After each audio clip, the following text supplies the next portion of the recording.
આગલે સમુંદા બોળા નીરના ઓછા. તમે વિચાર કરજો કે આનું નામ જ ગોપનાથ છે. સાહિત્યમાં સંસ્કૃત સાહિત્ય જેને વાંચ્યું હોય અથવા તો આધ્યાત્મિક જેને વાંચ્યું હોય હરીશભાઈ, એને ખબર હોય કે ગોપનો અર્થ શું થાય. જેને કોઈ જાણી ન શકે, જેને કોઈ સમજી ન શકે, જે ગોપનીય છે, એટલે ભગવાન ગોપનાથ. અહીંયા કઈ આમને આપણી કઈ હાલત નહીં, બુદ્ધિનું કઈ આમાં કઈ મેળ પડે એવું છે બરાબર. આને પગે જ લગાય નાજાભાઈ.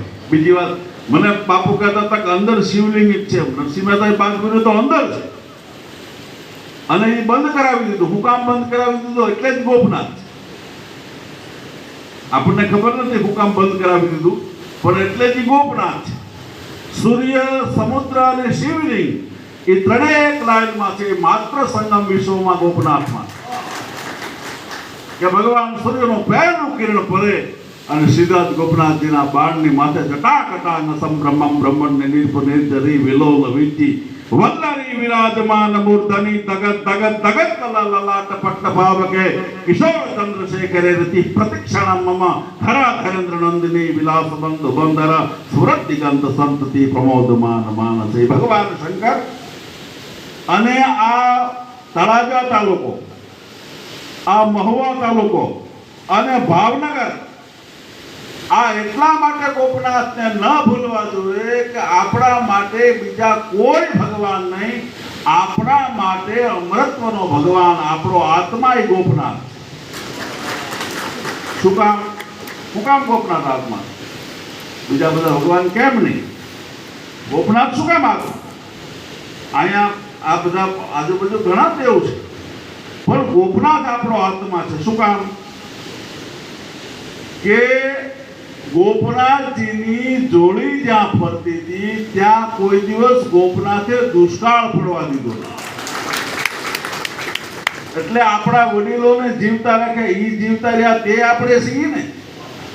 નકર તો આપણે ક્યાંથી આયા? તો તળાજામાં હાથ દુષ્કાળ પડ્યાના ઇતિહાસ છે. આ દુષ્કાળમાં કાંઈ રે નહીં, માણસ જાત જ ન રહે.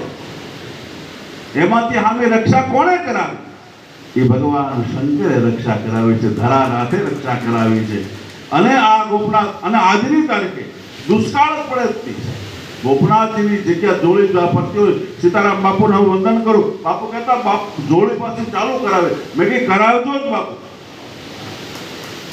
આ જોડી ફરે એ જ કલ્યાણ છે. અને હું તો ભાઈ જો હું ચારણ છું, હું કલાકાર છું. આ તો અમારો જન્મસિદ્ધ અધિકાર બોલવું. આમાં કેસ થતો, મેં ઇન્ટરવ્યુ વાળાને કીધું કે આમાં બોલવામાં કેસ થતો હોય ને તો અમે જેલમાં બે જઈએ, પણ બોલ્યા વગર ન રહે. એ જન્મજાત છે બરાબર મહેન્દ્રભાઈ. આમાં કદાચ કેસ થતો હોય કે બોલે એના માટે કેસ, તો અમે સીધા પહેલા હરીશભાઈ ગમે એવા આમાં બોલું કરે તો જેલમાં તાકી જાય બરાબર. એટલે અમે જેલમાં એ અમારો જન્મસિદ્ધ અમારો રક્તગત સંસ્કાર છે. એટલે હું કલાકાર નથી, આ મારો રક્તગત સંસ્કાર છે. હું ચારણ છું. એક વાત. પછી બીજા નંબરમાં હું વેપારી છું જ નહીં. આખા ભારતની જગ્યા મને એમ ન કહી શકે કે નારાયણભાઈ પૈસા લઈને આવ્યા. આખા ભારત.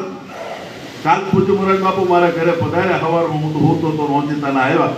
પણ કહેવાનો અર્થ એટલો છે કે કોઈ દિવસ મહેન્દ્રભાઈ કે બ્રાહ્મણ હોય કે સાધુ હોય કે જગ્યા હોય ત્યાં કોઈ દી મારી જિંદગીમાં અમારે 40 વર્ષ થયા. એટલે આપણે કોઈને પૈસા ન કહે કોઈ દે, એ હકીકત પાસે પૈસા નો કોઈ દે જ નહીં. આ મારો અનુભવ છે. પણ તમને કોઈ છતાં ગોપનાથે હાંક્યું છે એ 100% એને હાંક્યું છે આપણું, એ 100%ની વાત છે. એટલે અહીંયા અમારા આરસીભાઈ મારા વડીલ બંધુ છે. એને 51,000 રૂપિયા આપ્યા. એટલા બધા મારી પાસે હોય નહીં, કારણ કે હું લઉં ને ક્યાંથી હોય. પણ 11,000 રૂપિયા હું પણ ગોપનાથજીને દિલ્હીપત્ર ચડાવ્યું. ભગવાન મહાદેવને, ભગવાન આ ત્રિપુરારીને આપણો સૌનો આત્મા છે ગોપનાથ. અને ગોપનાથજીની જોડે ફરવી જો મહેન્દ્રભાઈ બેઠા છે, અમારા શિવાભાઈ બેઠા છે, અમારા આરસીભાઈ બેઠા છે, રાજુભાઈ બેઠા છે, આ બધા બ્રહ્મ સમાજ, આહિર સમાજ ને કેટલા માણસો અહીંયા બેઠા છે. બધાનો વિનંતી કરું છું કે ભારતીય જનતા પાર્ટીમાં હું 35 વર્ષથી જોડાયો છું. હું કોઈ હોદ્દેદાર નથી, બરાબર. હું તો પ્રદેશ આમના પક્ષમાં પ્રોગ્રામ કરવા જાઉં તો હું ધારણ છું એમ જ બોલું.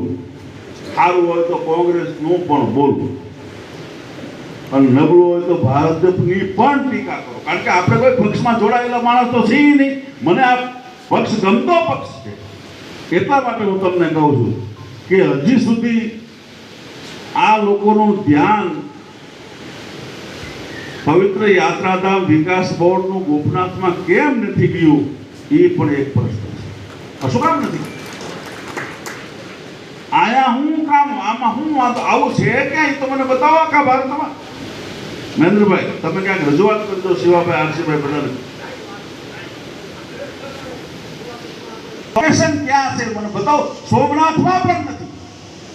સોમનાથમાં સામે દરિયો નથી. સોમનાથના પ્રાંગણમાં વગર તમને સમુદ્રદેવના દર્શન ન થાય તો આમ સાઈડમાં જવું પડે. પણ કહેવાનો મારો અર્થ એટલો છે કે આ ગોપનાથમાં છે. એટલે ભારતીય જનતા પાર્ટીના તો એવી સરકાર છે કે બધા જ મંદિરોનો વિકાસ કરે છે. એટલે ચોક્કસ વિકાસ ગોપનાથજીનો પણ કરશે જ. અને એ કરે કે ન કરે એની હારે કાંઈ લેવા દેવા નથી. આપણા બાપ દાદાને જીવતા તો એને રાખ્યા છે. આપણે ફાળો કરો ને ભાઈ. આપણે ભવ્ય મંદિર બનાવો, અદ્ભુત મંદિર બનાવો. અને મંદિરનો એક નિયમ છે. મંદિર હોય ને, મંદિરની આજુબાજુમાં 5 કિલોમીટર આજુબાજુમાં કાંઈ ન હોય.